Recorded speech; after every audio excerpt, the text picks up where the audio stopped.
좋은신문TV입니다. 구독해 주시면 고맙겠습니다.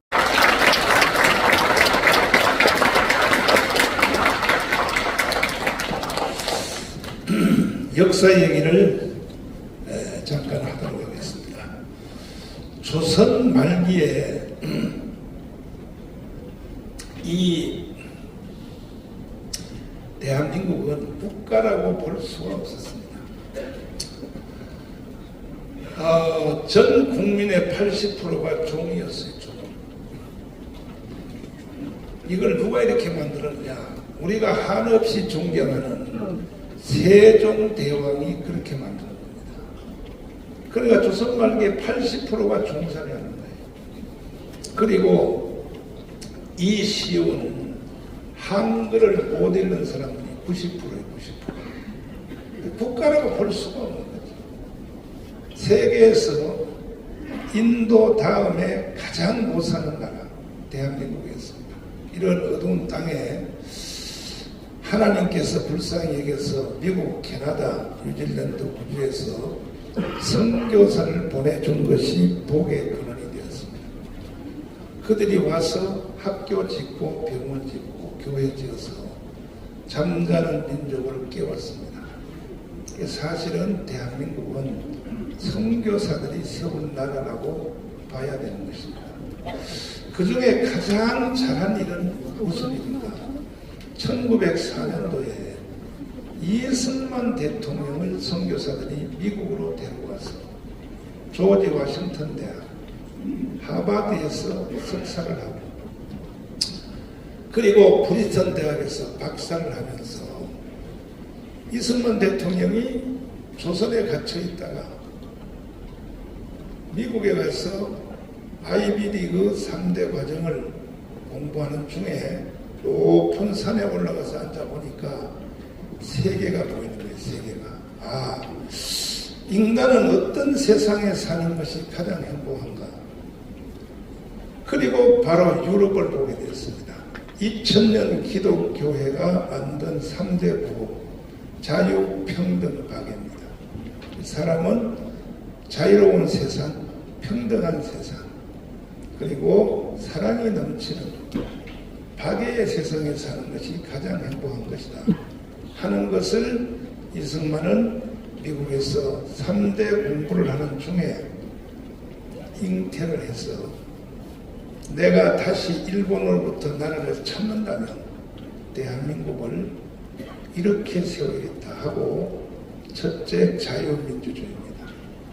자유시장경제, 한미동맹, 그리고 기독교의 국론 이 4대 기둥을 미국에서 잉태해가지고 1945년 10월 16일 날 한국에 들어와서 3년 동안 남로단들과 더불어 싸우다가 준비하여 48년 8월 15일 드디어 미국에서 잉태한 아들을 낳은 것이 이게 바로 대한민국입니다. 대한민국. 그동안에 이 대한민국은 많은 어려운 과정을 겪었습니다. 특별히 근대사에서 일본에 36년 동안 우리가 지배를 당했죠. 그것도 다 이유가 있습니다. 조선 말기에 제일 핵심적인 사람이 누구냐? 고종입니다. 고종. 고종보다 더 나쁜 놈이 누구냐? 고종의 친육신의 아버지. 바로 옆에 있잖아요. 이황, 대원군이라고 하는. 그 결국은 1910년도에 한일합병을 통해서 넘어갔어요. 일본으로. 넘어갔는데 그때는 핸드폰도 없고 통신시설이 없으니까 국민들이 나라가 일본의 지배하에 들어갔다는 사실을 몰랐어요. 이것을 안 것이 5년 뒤에 알았습니다. 그래서 일어난 것이 1919년 3.1 독립운동입니다. 한국 교회는 역사의 흐름에 있어서 선교사들 중심하여 민족의 개화, 독립운동, 건국, 6.25 그리고 민주화, 오늘날 세계 10위권이 되기까지 한국 교회가 없이는 불가능했습니다. 교회가 핵심적 역할을 했습니다. 그럼에도 불구하고 지금 세계 10위권, 어떤 학자들은 세계 6위권에까지 왔다고 하는 이 대한민국이 누구 때문에, 어떤 단체 때문에 이렇게 됐다는 것을 과거를 잊어버리고 교회 알기를 우습게 하고, 그리고 교회를 마치 범죄 집단으로 취급을 하고 있습니다. 이 문재인 정부 때 국회에서 교회 폐쇄법을 발의한 사람들이 76명입니다. 교회는 폐쇄해야 된다. 이게 전부 더불어가 붙었습니다. 보세요.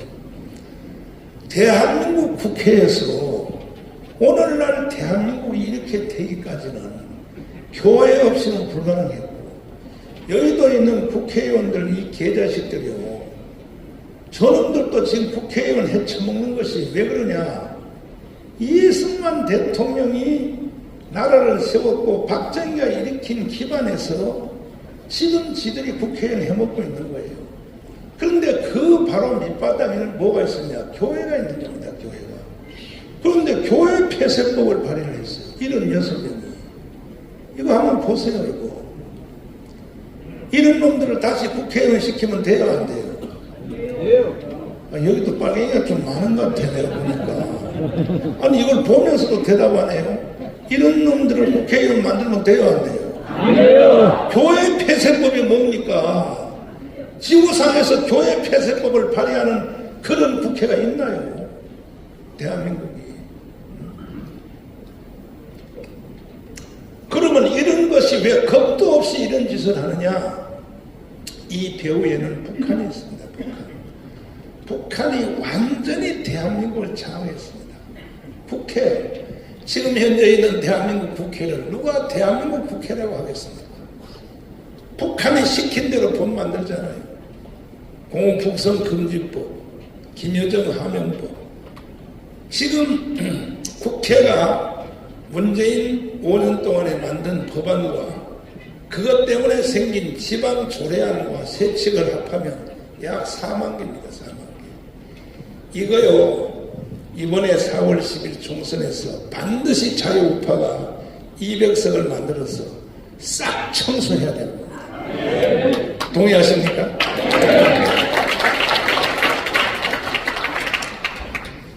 그러면 북한이 지금 정치, 경제 1년에 약 2조 원의 돈의 비트코인을 북한이 지금 빨아가고 있어요. 그러니까 대한민국의 경제를 북한이 가지고 논다고요. 비트코인을 통하여. 어떻게 하다 이렇게 됐냐 이거죠. 정치, 경제, 사회, 군사, 외교, 문화. 황장엽 선생님이 한국에 와서 북한이 남한에다 심어놓은 간첩이 5만 명이었어요. 5만 명. 그런데 실제 간첩을 만들어서 한국에 파송하는 실무자 되는 내 옆에서 나를 돕고 계시는 지금 국정원에 계시지만은 김국선 선생님은 5만 명이 아니라 15만 명이었어요. 더 이상 북한이 이제는 한국에 간첩을 더 이상 보낼 필요가 없을 만큼, 그러니까 완전히 북한이 대한민국을 장악한 거예요. 그 중에 3대 대통령 김대중, 자 보세요. 어떻게 나라가 이렇게 됐는가. 이 김대중은요, 나도 몰랐는데 북한의 전라도 임시에서 태어나서 북한에 올라가서 이 사람이 이제 1900 해방되기 전에 남로당에 가입을 했어요. 근데 6.25 전쟁이 일어나서 인민군이 오니까 완장을 쳐버렸어요. 완장 무섭잖아요. 그래서 동네의 지주 어른들을 대나무로 찔러버렸어요. 그러다가 인민군이 낙동강까지 갔다가 3개월 만에 후퇴할 때에 엄마가 하는 말이, 너는 한국에서 못 산다. 너가 살려면 이제 인민군을 따라 북한으로 올라가라. 몇천의 지주 어른들을 대나무로 찔렀으니까. 그래서 그 어르신이 북한에 가서 24년을 살다가 어느 날 간첩학교에 징집이 돼서 가족과 자식들하고 인사도 한 번 안 시키고 간첩학교에 들어가서 4년 교육을 받고 남파가 되었는데, 북한의 부수상 홍명희가 마지막 날 저녁 파티를 해주면서 특별히 이 할아버지를 역광으로 부르더니 너에게 특수 임무를 부여한다. 뭐냐? 너는 남한에 내려가서, 간첩으로 내려가서 전라남북도의 도당위원장이 되어라. 두 번째가 무서운 얘기입니다. 김대중을 대통령 만들어라. 자, 이겁니다. 그래서 이 할아버지가 남파가 돼서 인천의 송현동으로 잠입해서 들어와서 간첩학교 다닐 때 절대로 남한에 가서 너는 엄마를 만나면 안 된다 그러는데 피는 물보다 짙으니까 이 남한 땅에 딱 도착하니까 엄마 생각이 나서 미치는 거예요. 그래서 가서 엄마 뒷꼭지라도 보려고 산속에 숨었다가 아침에 일하러 나가는 엄마 뒤를 보고 다시 돌아오고 몇 번 하다가 결국은 엄마를 만난 것 때문에 자수를 해서 이 남파간첩이 자수를 하는 이 할아버지입니다. 이 할아버지의 증언을 한번 들어보세요, 여러분. 오늘 이 자리에 참 잘 오셨어요, 내가. 난 여러분에게 할 말이 많은 거예요. 자, 할아버지 증언 한번 들어보십시오. 남한에서 모든 데모라든가 뭐 폭동을 일으키는 것은 저우의 치력이 없으면 안 돼요. 안 돼요. 그만. 그 남한에서 일어나는 학생들 데모, 민노총, 모든 시위, 모든 폭동은 저 위에의 지시 없이는 절대로 안 한다는 거예요. 저 위에가 어딥니까? 북한이라고요. 북한 지시 없이는 절대로 안 한다는 거예요. 그리고 이어서 한번 들어보십시오. 그리고 또 그 폭동 시위라든가 이런 것을 누가 주동이 돼서 일으키는가? 거기에 포인트예요. 5.18 김대중이거든. 그 김대중의 바탕은 1946년도 공산당 때부터 김대중이 내가 활동하던 것을. 그러니까 할아버지가 북한 가기 전에 저 전라남도에 연락책 할 때도 이미 김대중을 알고 있었다는 거죠. 김대중을 알고 있었다. 알고. 알고 있었다. 김대중이라고 그런 것은 이 빨갱이 제2의 박헌영이에요. 제2의 박헌영이 김대중이고 제2의 김대중은 문재인이에요. 문재인 문제 해결하지 않으면 대한민국 존재 불투명해. 미안하지만 그 문제 해결하지 않으면 대한민국의 존재가 성립될 수가 없어. 이 할아버지가 간첩 교육을 받고 남파되어서 북한에서 간첩 교육 받은 것처럼 그대로 태어나더라는 거야, 한국이. 그러다가 어느 날 김대중이 대통령이 딱 되는 걸 보고 끝났다. 대한민국은 끝났다. 그래서 미국으로 망명을 하려고 자기 부인하고 딸은 미국으로 먼저 보내놓고 결국은 이분이 검색에 걸려서 못 가고 자살을 하려고 하다가 왜? 김대중 대통령을 보고 대한민국은 끝났다는 거야. 그래서 이 할아버지는 김대중은 1946년도부터 이미 북한에 포섭된 간첩이라는 거야. 이 할아버지 주장이. 지금 영상 보셨잖아요. 그래서 김대중은요 대통령 되자마자 자 연방 대통령이 됩니다. 3대 대통령이 북한 가서 서명했습니다. 김대중, 노무현 그리고 문재인 가서 대통령이 서명을 했어요. 서명을. 연방 대통령으로. 근데 한번 여러분에게 물어보겠습니다. 대한민국이 연방제로 통일하면 될까요? 안 됩니다. 그러면 한국 교회가 존재할 수 있어요?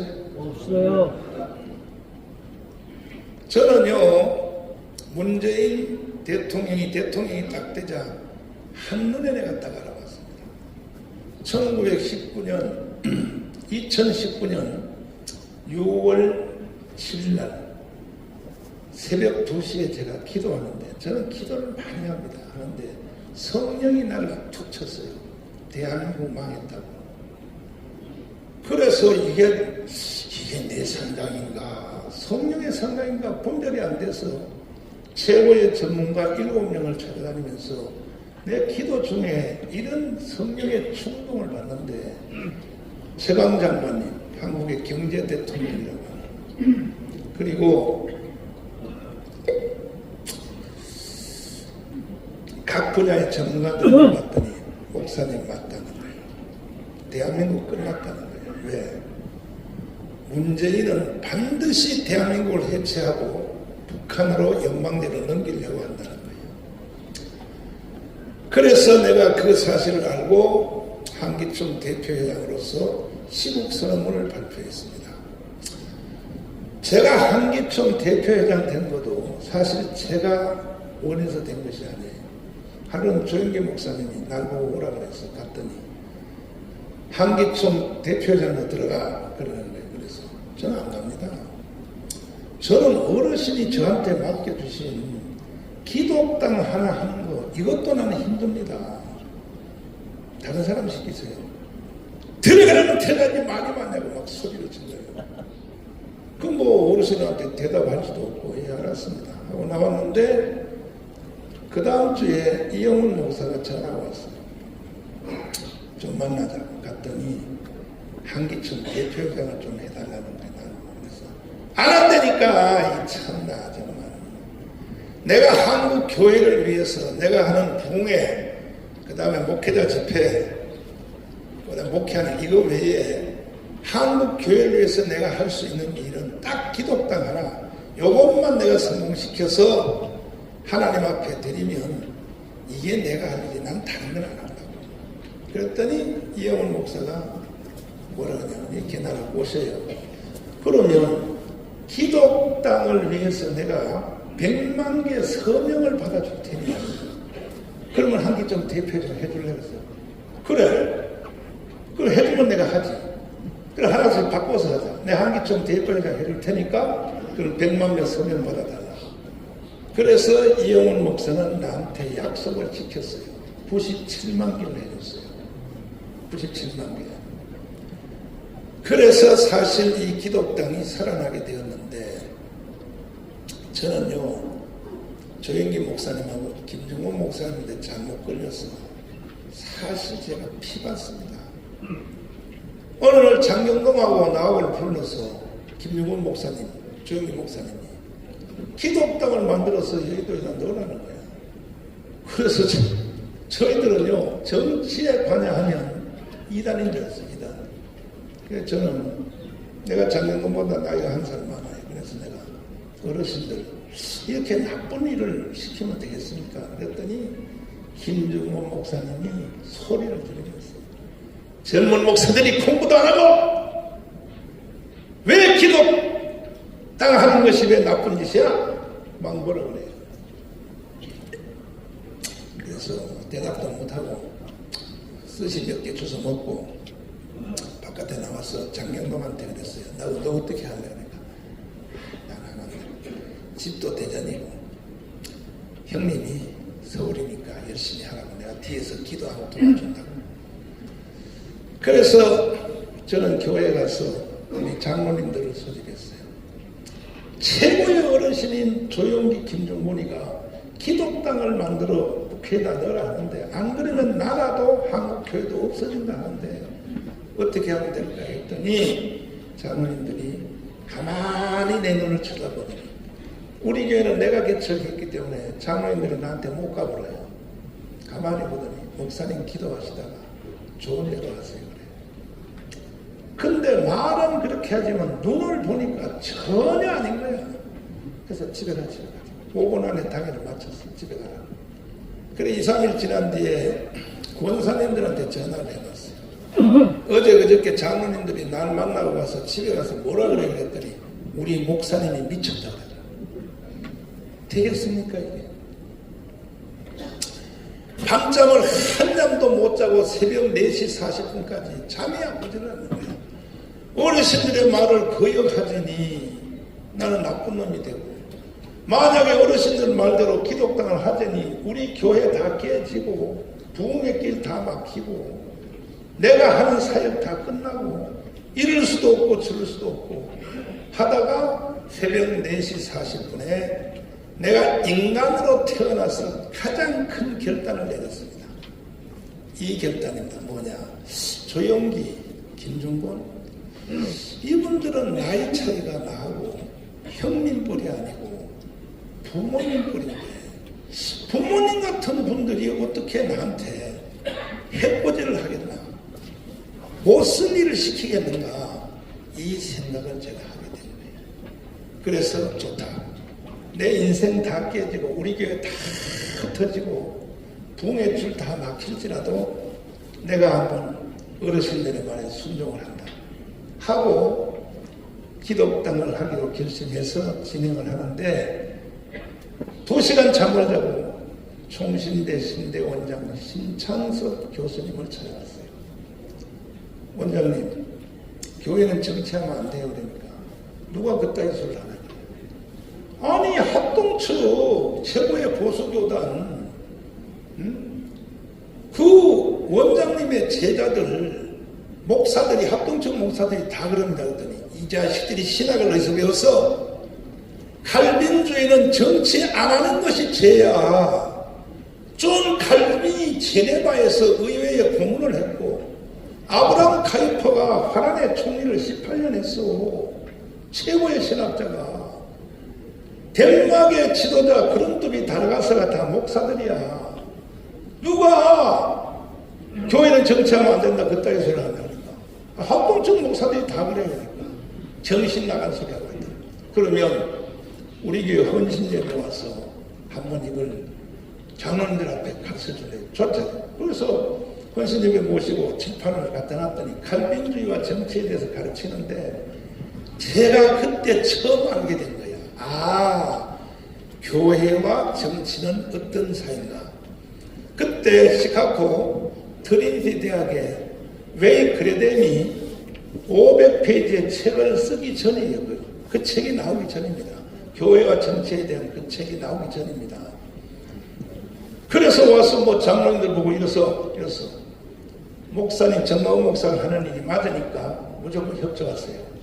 하도 강의를 잘하기에 내가 사례비를 원래 100만 원 주려고 준비해놨다가 300만 원 줬어. 300만. 당일날실에 내려와서 와, 나 오늘 충격을 받았습니다. 나는 교회가 정치하는 것이 죄인 줄 알았습니다. 오늘과 같은 똑같은 강의를 내일 종로 5가 여기 연합회가 요 밑에 기독교 방송에 있던 여기에 가서 기자들을 100명 모아놓을 테니까 기독교 기자들을 똑같은 강의를 해주시려고 해준대. 그래서 모시고 그 여기 요 밑에 있는 거기서 기자들이 그날 73명 가까이 왔어요. 와서 강의를 하는데 기독교 기자들도 이걸 처음 듣는 거예요. 이걸 처음 듣는 거예요. 교회와 정치에 대하여. 그래서 뭐 디스커션도 하고 질문도 하고 서로 뭐 토론도 하고 해서 아하, 교회는 정치 안 하는 것이 죄구나 하는 것을 처음으로 알게 되었습니다. 그래서 4년 동안 준비해서 내가 기독당을 해보니까 한국 교회는요, 일본 놈들한테 속아가지고 원래 정교 분리의 원칙은 토마스 제퍼슨이 미국의 3대 대통령 1대 아브라함 링컨 2대 아담스 3대 토마스 제퍼슨이 만든 겁니다. 토마스 제퍼슨과 아담스와 이 조지 워싱턴은 신앙 좋기가 얼마큼 좋냐, 목사들보다 훨씬 더 좋았어요. 근데 그들이 염려하기를 우리같이 신앙이 좋은 사람이 절대 권력을 가지고 있으면 이 권력으로 교회를 도와줄 수 있지만 만약에 케네디 같은 놈이 나오면 이미 벌써 그런 걸 연상을 한 거예요. 그때는 케네디 태어나지도 않았지만 이런 악한 자가 권력을 잡으면 교회를 탄압할 수 있기 때문에 이때 우리가 정교 분리의 원칙을 만들자 해서 토마스 제퍼슨이 만든 정교 분리의 원칙이 딱 세 가지입니다. 첫째, 세상 정부는 교회를 탄압하는 법을 제정할 수 없다. 교회는 국가 안에 있는 새로운 국가입니다. 새로운 국가. 독립된 국가예요. 두 번째, 세상 정부는 교회에다가 세금을 부과할 수 없다. 자, 지금 현재 한국 교회 목사님들이 세금 내요, 안 내요? 여기는 다 보니까 가난한 목사님들이 모였는가 봐. 세금 안 내요? 내죠? 이거는요, 정교 분리 원칙에 어긋나는 거예요. 교회는 세금 안 내게 돼 있는 거예요. 세 번째, 성직자 임명에 세상 정부는 관여할 수 없다. 이 세 가지가 정교 분리의 원칙인데, 한국에 들어올 때는 이게 언제 들어왔냐? 일본놈 시대 때 들어왔어요. 그런데 한국이 독립운동을 하니까 교회에서 일본놈들이 한국 교회를 예배당 안에다 가둬오려고 간섭 못하게 하려고 교회와 세상 정부는 서로 간섭하지 않는다라고 지금도 우리나라의 헌법에 그런 흔적이 있는 거예요. 이거 완전히 사기당한 거예요. 그러면 미국 보십시오. 아니, 독일부터 보십시오. 독일은요, 정당 이름이 다 기자가 들어가요. 기민당, 기사당. 근데 무슨 교회가 정치에 관여할 수 없다고? 미국 보세요. 미국의 공화당, 민주당, 그 다음에 상원, 하원 의원 누가 만들어준지 압니까? 보스턴에서 교회가 만듭니다. 교회. 성가대석에 앉은 사람들이 상원 의석 의원, 평신도석에 앉은 사람이 하원 의원입니다. 지금도 미국은 상원, 하원 의원의 단임 목사를 가지고 있어요. 그리고 공화당, 민주당의 단임 목사를 가지고 있어요. 그런데 무슨 교회는 정치에 관여하면 안 된다? 이게요, 대한민국 목사들만요, 이 머릿속에 이러한 일본 놈들한테 세뇌가 돼가지고 이렇게 돼 있다고요. 그때에 이승만 대통령이 한국에 들어와서 건국을 할 때에 확 부셔버렸습니다. 왜? 이승만은 미국에서 공부를 했기 때문에 아는 거예요. 그래서 한경기 목사님을 찾아가서 국회의원 출마해달라고 그랬어요. 광주에 있는 정기호 목사님을 찾아가서 국회의원 출마해달라고 그랬어요. 그랬더니 두 목사님은 우리는 교회가 크니까 젊은 목사를 데려가라고. 그래서 종로구에 북한에서 내려온 이윤영 목사님, 이 목사님이 종로구에 처음 출마하여 국회의원이 당선이 되었습니다.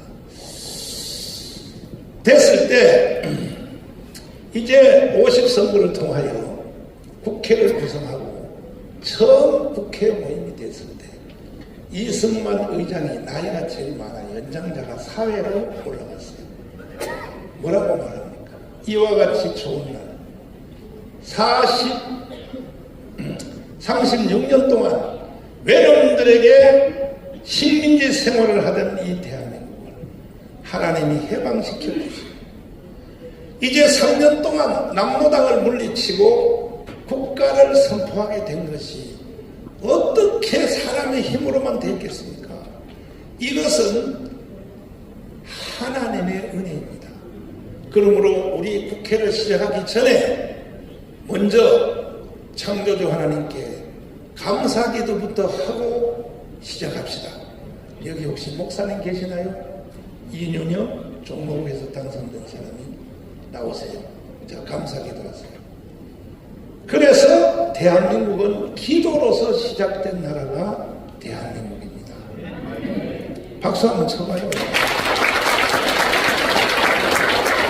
지금도 여의도의 국회의 속기록에 제1호가 이윤영 의원님의 기도문이 속기록에 제1호로 되어 있습니다.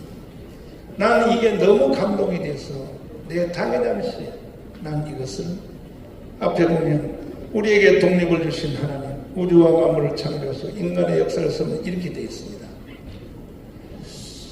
이렇게 하여 대한민국이 세워졌으니까 이승만 대통령이 완전히요 일본 놈들이 가르쳐놓은 걸 부셔버리고, 이승만은 국회의원을 공천할 때 기준이 있었어요. 첫째, 목사들이 나오라는 거예요. 목사들이 출마하라는 거예요. 두 번째, 목사가 안 나와 장로님이 나오라는 거예요. 장로가 없어 집사가 나오라는 거예요. 집사가 없어 기독교인이 나오라는 거예요. 기독교인도 없다 그러면 기독교를 좋아하는 사람을 국회의원으로 추천하는 거예요. 이게 이승만의 공천 기준이에요. 공천 기준. 여기 있는 목사님들 전부 다 국회에 출마하세요. 안 해요? 나 설교 안 하고 내려가야지 안 되겠어요. 그래하여 세워진 나라가 대한민국입니다. 대한민국.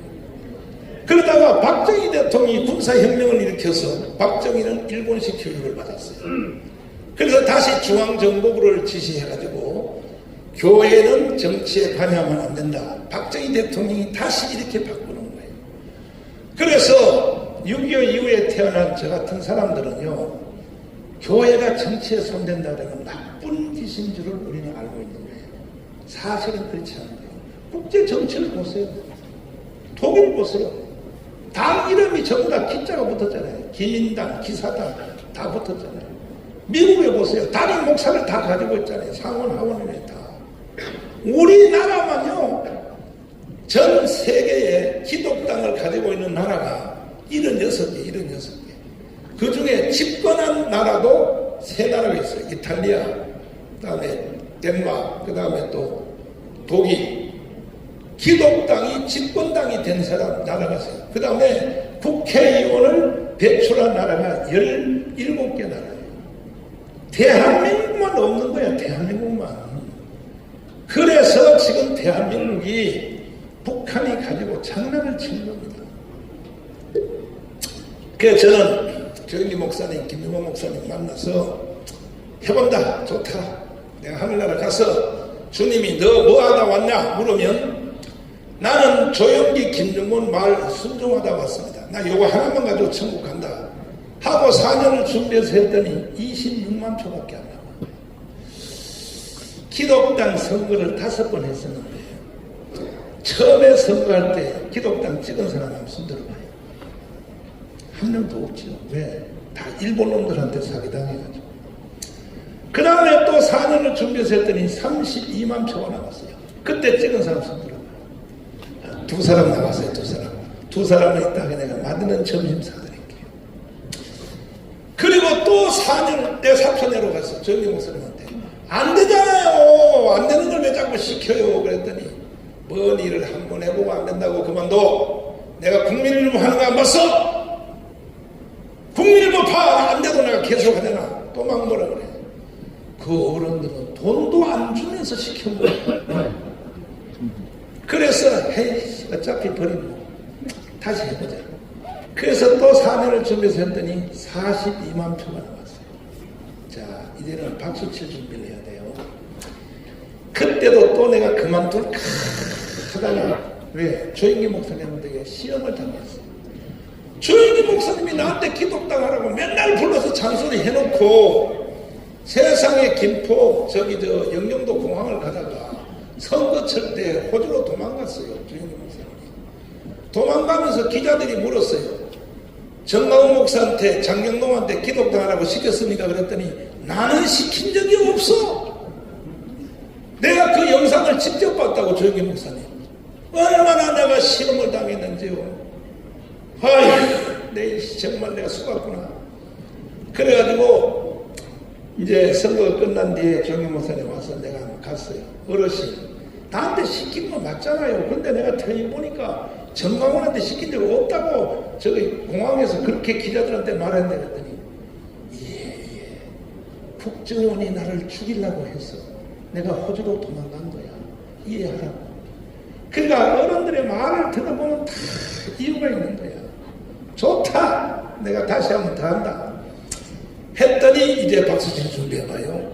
이제 드디어 얼마를 때렸냐. 77만이 됐어. 77만. 자, 거짓말 하지 마요. 77만이 나왔어요. 기독당이. 77만이 나왔을 때 찍은 사람 손 들어봐요. 여기도 많지 않잖아요. 77만을 찍었는데도. 그러니까 여러분들은 평신도만도 못한 거예요. 77만이 찍어졌다. 그런데 먼저 4.15 총선에서 51만으로 줄어들었어요. 왜 그러냐? 사실 77만 나왔을 때 우리는 국회에 2석이 들어갈 수 있었어요. 있었는데 어떤 개자식이 똑같은 기독당이라는 이름을 또 한 가지 나와서 12만 표를 훑어나 버렸어요. 그래 그것 빼고도 아슬아슬하게 12,000표 차이로 결국은 국회의 문고리를 잡았다가 또 넘어진 거예요. 제가 선거 5번 하면서 속 파가들어서 했어요. 그래서 51만 표로 떨어졌는데 이건 왜 떨어졌냐? 북한이 해킹한 거예요. 북한이 제일 두려워하는 것이 뭔지 압니까? 대한민국 군대 겁 안 먹어요.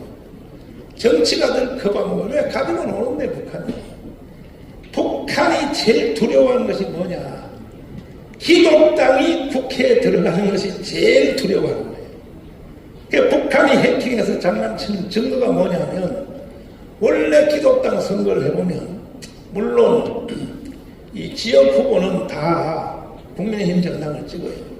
비례대표만 우리는 다 기독교인들은 이 기독자유통일당을 찍는 거예요. 근데 전라도는요 제일 보통 7.5% 나와요. 전라도는 기독교인이 40%야. 그러니까 전라도 표가 기독당은 제일 많이 나오는데 전라도 선거구에서 100개 선거구에서 한 표도 안 나오는 것이 100개야 100개. 이게 북한이 해킹했다가는 결정적 증거입니다. 이제는 국정원이 북한이 선관위에 가지고 놀았냐? 이건 국정원이 실험했어요. 7번 했는데 6번 뚫렸습니다. 이제는 증명이 다 된 거예요. 자, 그러면 앞으로 어떻게 할 것이냐?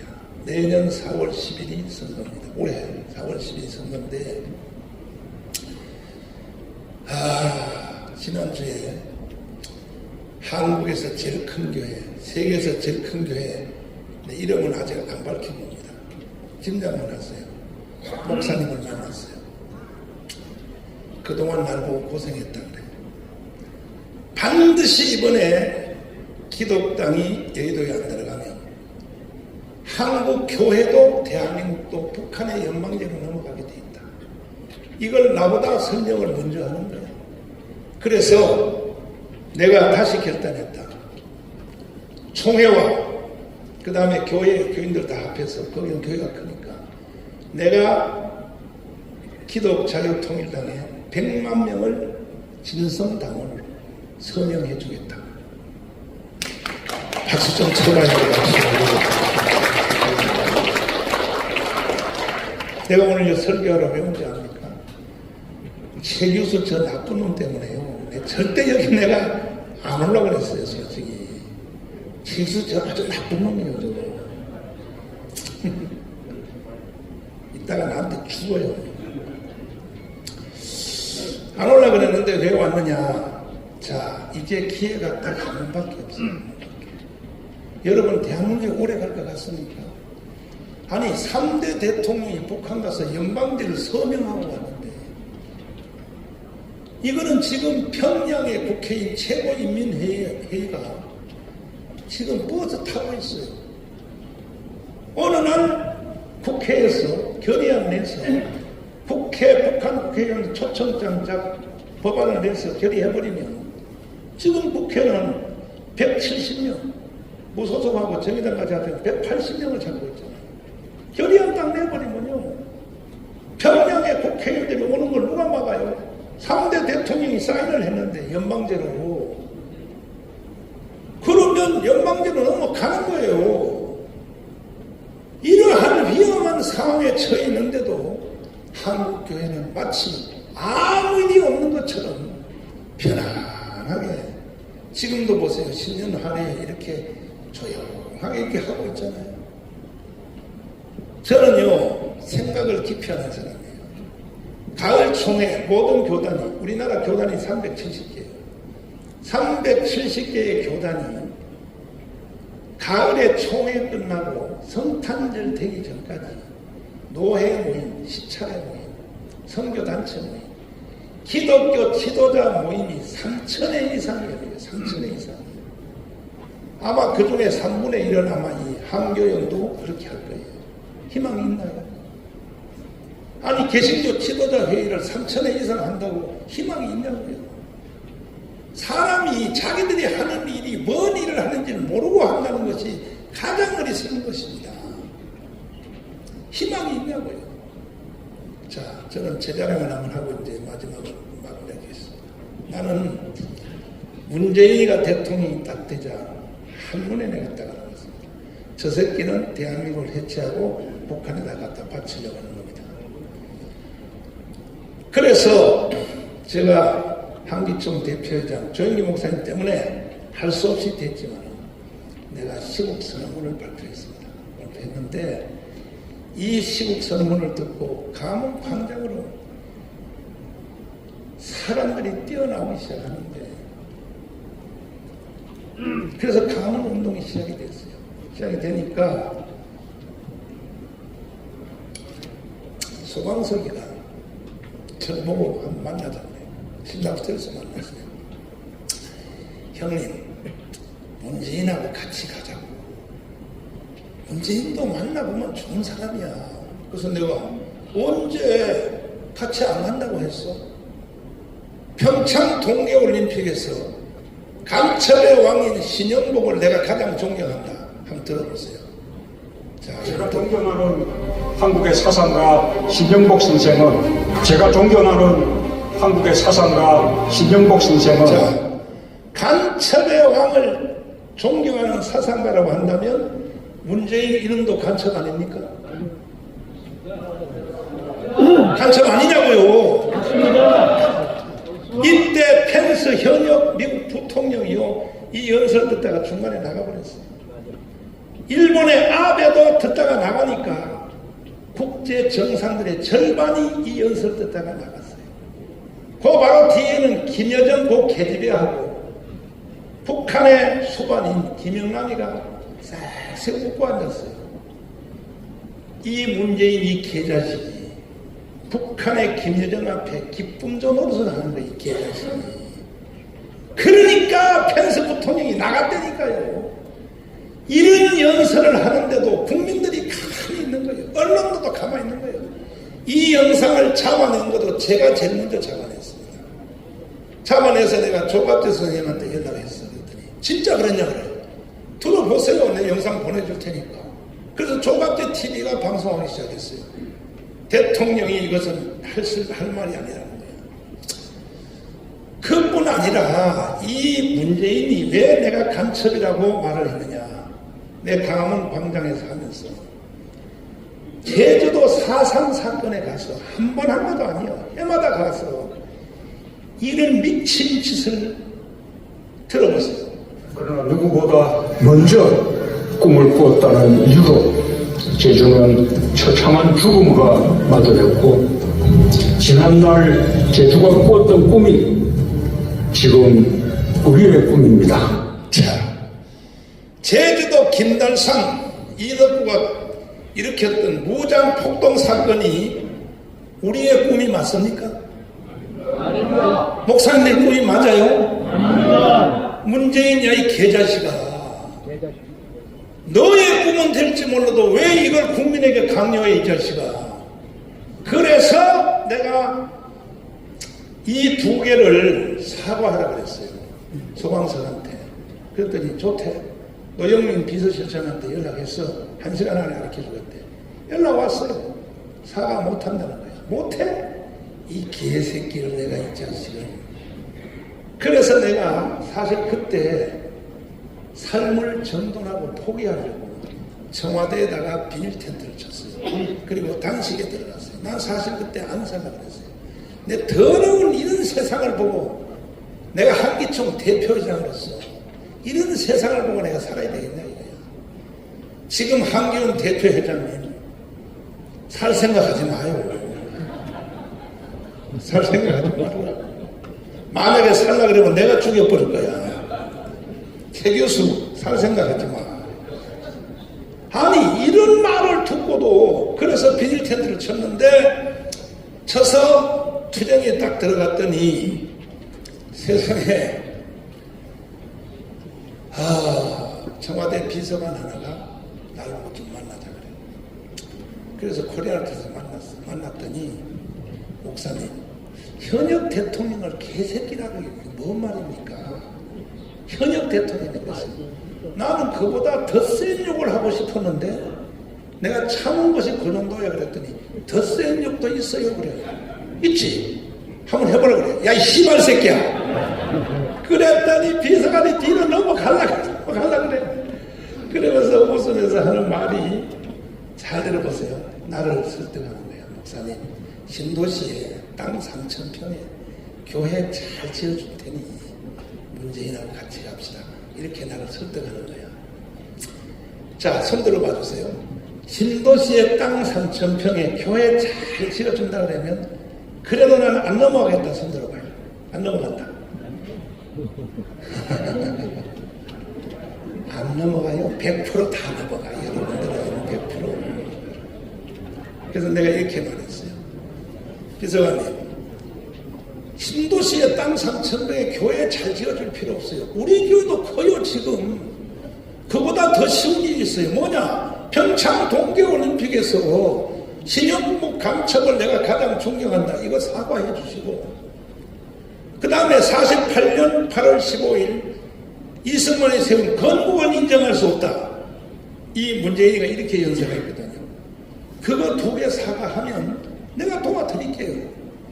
그 1시간 좀 기다려보래. 상위에서 같은 1시간을 연어봤어요. 사과 못하겠다는 거예요. 그래서 내가 감흥광장에서 문재인 이 새끼는 간첩이라고 내가 하다가 깜빵 3번 갔다 왔어요. 깜빵 3번 갔다 왔어요. 재판이 이루어졌는데 재판부가 나한테 질문을 했어요. 왜 현역 대통령을 간첩이라고 했느냐? 내가 76개 혐의로 고발당했어요. 76개 혐의입니다. 김대중이 남로당이다. 이것도 김대중의 아들 김호봉이가 걔가 날 고발했어요. 자기 아버지는 남로당 아니라고. 근데 이거 전부 역사적 자료를 내니까 전부 다 무혐의 다 됐어요. 남로당 맞아요. 김대중은 남로당 출신 맞아요.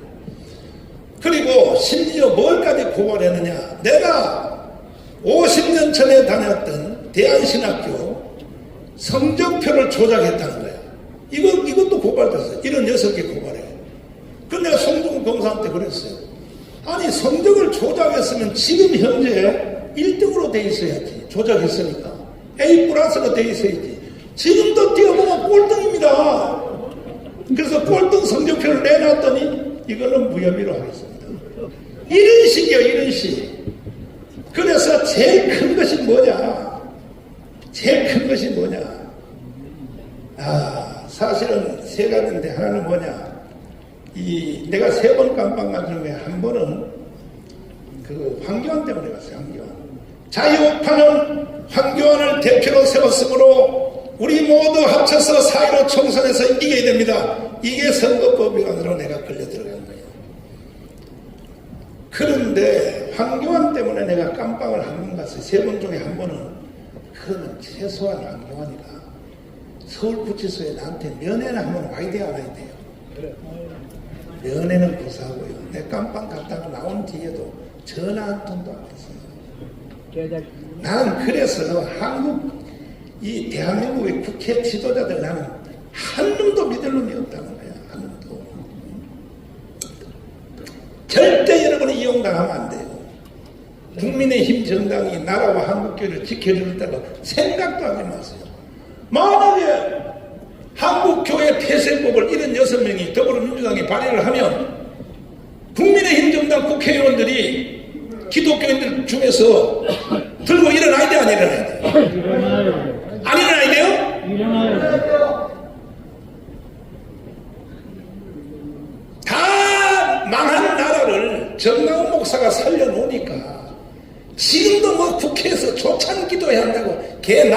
딴소리 하지 마라.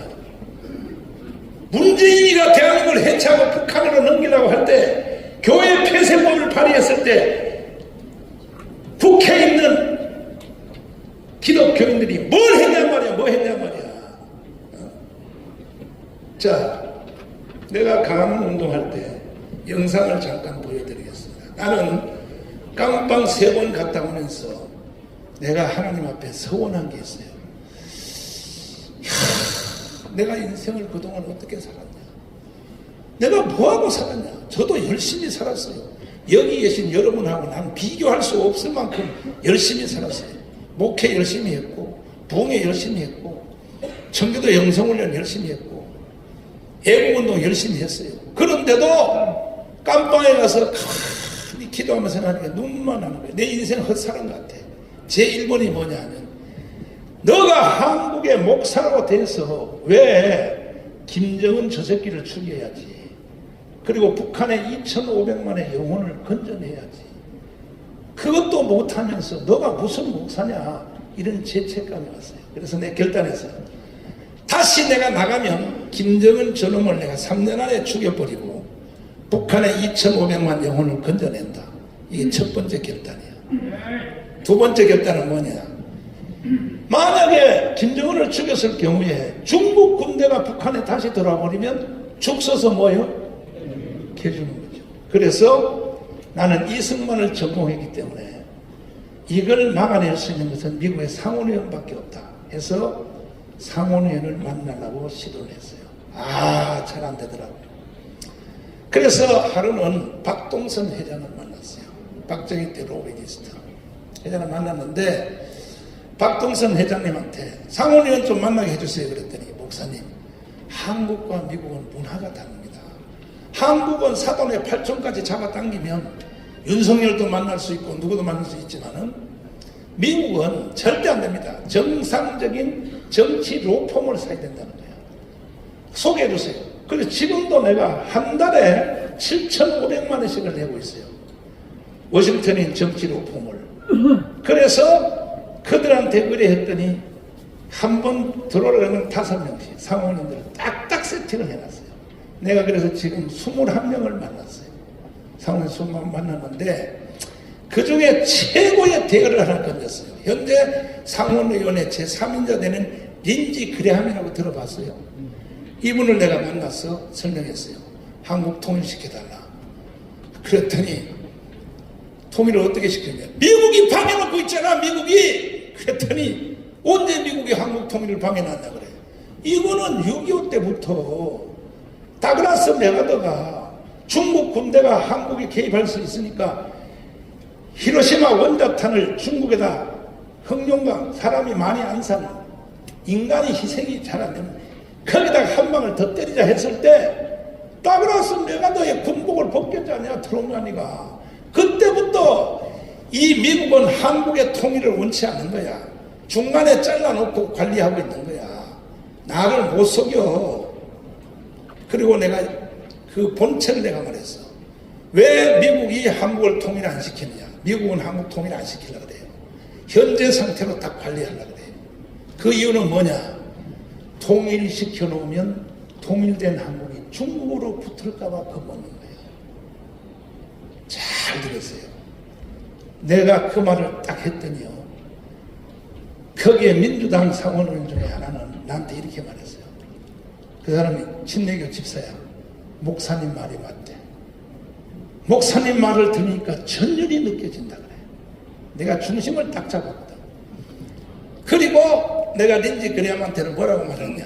괜히 뭐 한국을 통일시킨다. 뭐 북한의 미사일 문제 해결한다. 뭐 핵무기 문제 해결한다 해서 비왕기 폭격기 괌에 있는 거 한 바퀴씩 돌고 가고 다 쇼하는 거야. 그거는 부산 함기에 뭐 로널드 레이건 7함대 한번 왔다가 다 쇼하는 거야. 나한테는 안 통해. 정말로 통일을 원하면 미국이 해줄 일이 하나 있어. 뭐냐.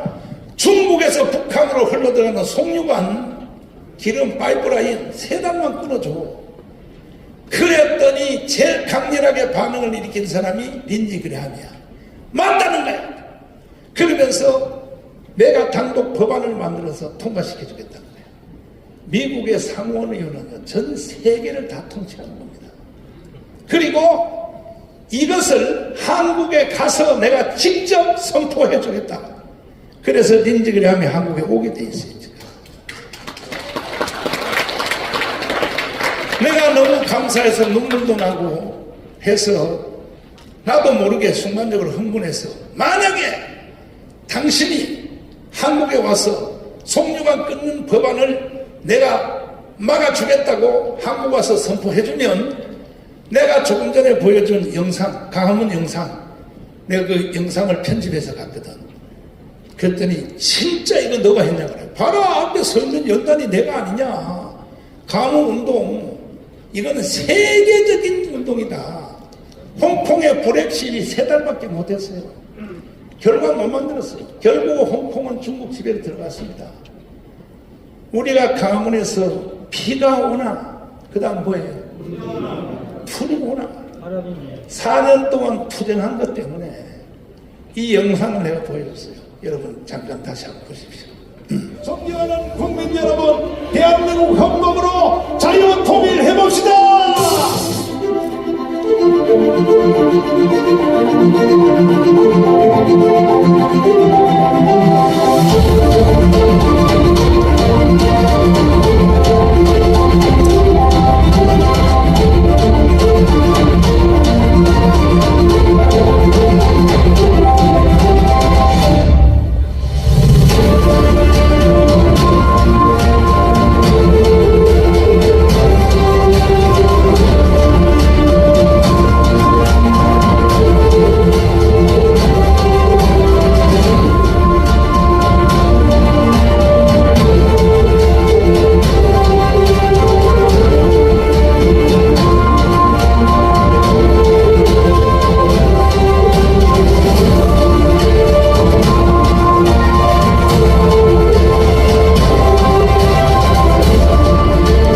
시간관계상 그만. 우리 아스팔트 트레이닝 요거 한번 보세요. 이게 영하 15도였습니다. 15도. 그 전날 진눈깨비가 와서 밑에 얼음이 다 얼었어요. 거기에서 스트로프 한 장 깔고 모포를 듣고 투쟁을 하는 이 모습. 여기는 간두고 아까 보여드린 영상 강화문 운동에 한 번이라도 한번 왔다 간 사람 없으면 들어가세요. 손 안 든 사람은 내가 감첩으로 버릇이고, 손 안 든 사람은 당신들은 대한민국을 누릴 자격이 없는 거예요. 내가 물어보겠습니다. 공개적으로. 좀 미안하지만 제가 그때 강화문운동 안 했으면 대한민국 윤석열이가 대통령 될 수 있어서 없었어요? 없었습니다. 있었다고요? 없었습니다. 정권 교체 될 수 있어서 없었어요? 없었어요. 24만 표 차이가 있어요. 결정적인 사건은 우리 강화문 운동이 이 나라를 살려냈다고요. 완전히 산 게 아니에요. 5년 연기됐어요. 한국 교회한테 하나님 이렇게 말해요. 회개할래? 내가 5년 두고 버리라. 회개하면 자유통일시켜주고, 회개 안 하면 북한의 연방제로 다시 한번 넣었다가, 그리고 결국은 미군이 반격해서 다시 잡을 수가 있어요. 자, 이러한 상황에 대한 최종적인 모든 결론은 어디서 나느냐? 돌아오는 4월 10일 총선에서 자유우파가 200석을 하면 우리는 자유통일할 수 있어요.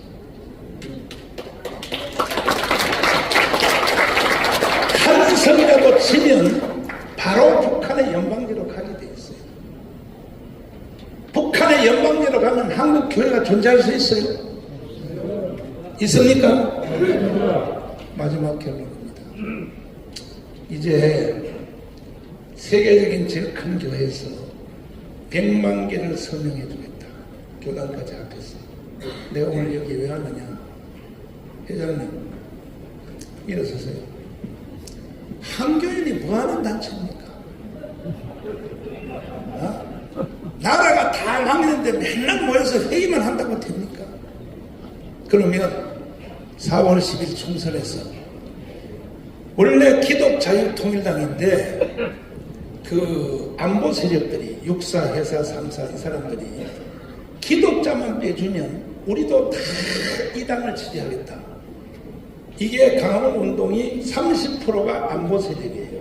70%가 기독교인들이에요. 이래서 강화문운동이 이루어졌어요. 그러면 한교연에서 100만 개 서명해 줄래요, 안 해줄래요? 아니, 최선이 아니고, 확실히 해봐요. 100만은 도달을 못하고 우리가 아니, 왜 못해? 여기 있는 단체가 얼마나 많은데. 아니, 그런 소리 하지 마요. 안 그러면 나 안 내려가고 계속 설교할 거야. 해요? 책에서 어디 갔어? 책에서, 야, 일어서라고. 100만 개 해줄래, 안 해줄래? 해? 그럼 너 비대대표로 넣어줄게. 박수. 그래서 그 꼴 좋은 3대 연합기관, 한기총, 한교총, 한교연, 뭐합니까 도대체가?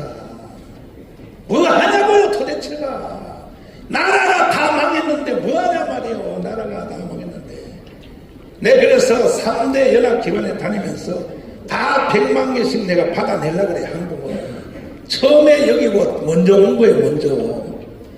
이래서 우리는 자유통일 한번 해보자고.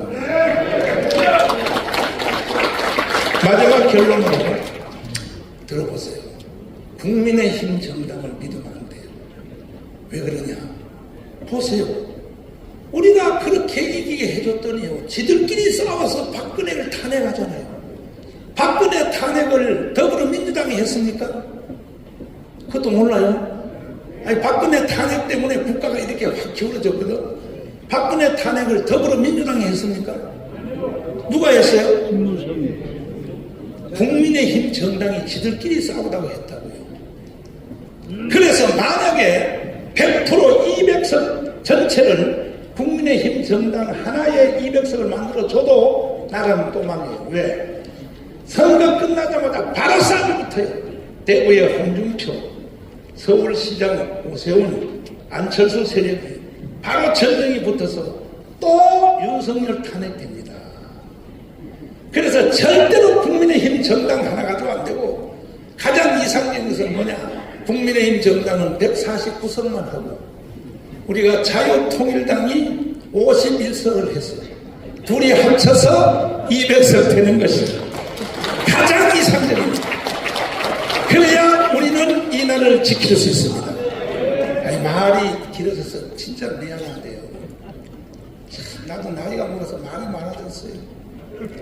일본의 공명당이라고 알아요? 이 공명당이요, 종교당입니다. 창가학회, 불교 쪽에 속한 창가학회에서 만든 겁니다.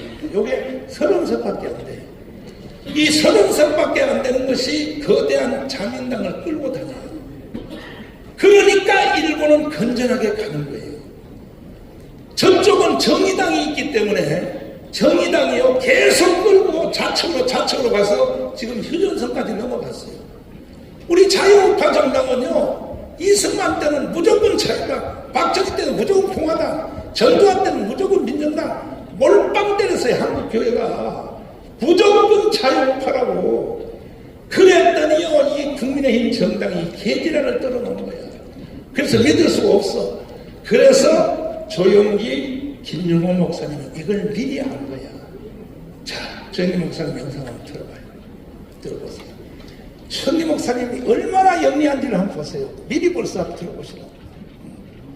우리 군대가 울타리면 보안법은 대문입니다. 아무리 울타리를 튼튼히 해놓아도 대문을 열어 잠겨버리면 안방까지 적이 들어오는 것입니다. 보안법을 우리가 없애버리면 어떠한 일이 일어납니까? 첫째로 북한 노동당에 가입하는 것을 막을 수가 없습니다. 대한민국 땅에서 100주에 북한 노동당에 가입해도 처벌할 수 없습니다. 둘째로 북한 체제와 주체 사상을 마음 놓고 길거리에서 전파해도 중지시킬 수가 없습니다. 셋째로 방송이나 신문에 김정일 정권을 찬양하는 방송이나 글을 적어도 막을 수가 없습니다. 넷째로 주체 사상이나 공산주의를 선전하고 가르쳐도 막을 길이 없습니다. 다섯째로 서울 길거리에 인공기를 휘날리고 북한 국가를 불러오고 김일성 추모 대회를 열어도 막을 수가 없습니다. 이러므로 우리는 보안법을 폐지해서는 절대로 안 됩니다. 자, 그만. 지금 보안법이 살았어요, 죽었어요? 완전히 죽었어요. 기능이 마비됐습니다. 이 어르신은 20년 전에 이미 아는 거예요. 전라도의 최고의 지도자 김중몬 어른의 말씀을 한번 들어보세요. 저는 6개월 때 가족이 죽었습니다. 내 눈앞에서 아버지도 죽고 공산당이 우리 집 20살 된 사람이 아들이 위증을 해가지고 인민재판을 해서 밤에 끌고 와서 내 아내도 죽이고 아버지도 죽이고 진짜 뭐 그냥 찔러서 죽이고 때려서 죽였어요. 나도 죽었다가 살아났는데 이 사람들이 끌고 다니다가 못 죽여요. 그건 정말 하나님이 개입하는 있을 수 없는 얘기예요. 우리 다 10사람이 공동운명체가 되기 위해서 10사람이 하나씩 때려서 죽여야 돼요. 돌로는. 참여 안 하면 그 사람이 죽어요. 그러니까 아비 교환이고 지옥이었어요. 마을 공산당들 시켜서 강요해서. 지금 만일에 국보법을 없애버리면 제가 이순신 장군 동상, 김일성 동상을 칠 거고 그리고 애국가 대신에 김일성 창가를 부를 것입니다. 세상이 이렇게 변해가고 있으니 그때가 되면은 기독교가 있느냐? 아, 중국도 있는데 왜 없어? 아닙니다. 이것은 명예싸움입니다. 북한 자체의 정권은 식물 정권이지만 남한의 자익이 몽땅 뭉쳐가지고 저 서울시청 앞에서처럼 그 자익이 다 뭉쳐가지고 이 정권을 없애버리고 다시 자익 정권이 서게 됩니다. 그 다음에 북한하고 합작해서 남북 국회의원들이 모여서 이제 연방정부를 세웠다 해버리면 끝입니다. 그런 교세는 내 생각에 없습니다. 한국은 세계에서 유일해 나라예요. 특별히 다른 나라는 공산당이 있어도 상관없어요. 그러나 우리나라는 있으면 안 돼요. 그것이 마지막이에요. 무서운 명예전쟁이에요. 최후의 전쟁이에요. 기독교에 대한 심판이에요. 기독교의 생사가 여기에 달려있어요. 자, 여기에 조영기보다 더 센 사람은 손들어봐요. 없어요? 김중몬보다 더 센 사람은 손들어봐요. 그러면 한국교회는 조영기와 김중몬의 말을 들어야 돼, 안 들어야 돼요? 목사님들 입만 닫고 있지 마시고 대답해요. 들어야 돼, 안 들어야 돼요? 그런데요, 한국교회는요, 목사 안수만 받으면 지가 다 왕이에요. 질서를 안 지켜요. 정강훈 목사가 여러 번만 못해서 내가 조영기하고 김정은한테 쩔쩔매지 않을까? 내가 강화문 운동한 것도 조영기 때문에 한 거예요. 기독당한 것도 조영기 때문에 한 거예요. 그러니까 한국 교회가 책임을 져야 되는 거예요, 이제. 그래서 기회가 이제 여러 번 없어요. 딱 한 번이에요. 4월 10일이에요. 한국교회 세례교인들이요, 진짜로 조사를 다 해봤어요. 17개 우리 교단이 전부 다 하나가 다 됐어요. 합동적, 통합적, 감리교, 성교교, 기성, 예성 전체 연합 다 됐어요. 그래서 롯데호텔 장천체육관에서 연합대회 다 했는데 실제로 조사를 해보니까 세례교인이 1700만이야. 그동안에 속은 거예요, 우리가. 저 세상 사람들한테. 기독교인이 뭐 500만 이하로 떨어졌다고. 개뻥이요, 뻥. 실제로 조사하니까 1700만이 넘어요, 기독교인이. 그러니까 이제 한번 전부 뜻을 합해서 이번에 4월 10일 총선에서 기독교가 일어서서 전체가 우리가 이겨야 됩니다. 이겨서 그 다음에 우리의 적은 견해가 다른 것은 4월 10일 이후에 다시 싸우자고, 우리끼리. 그때 가서 또 싸우다 안 늦어요. 그러나 일단은 4월 10일까지는 이 기독자유통일당, 지금 기독자 빼버렸어요.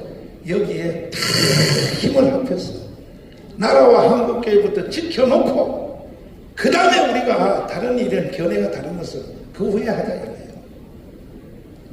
할 말이 너무 많지만 여기서 마치고 여러분 오랫동안 들어주셔서 감사를 드리고 제가 드린 말씀 중에 너무 내가 열받아서 무리하게 표현한 것이 있다면 용서해 주실래요?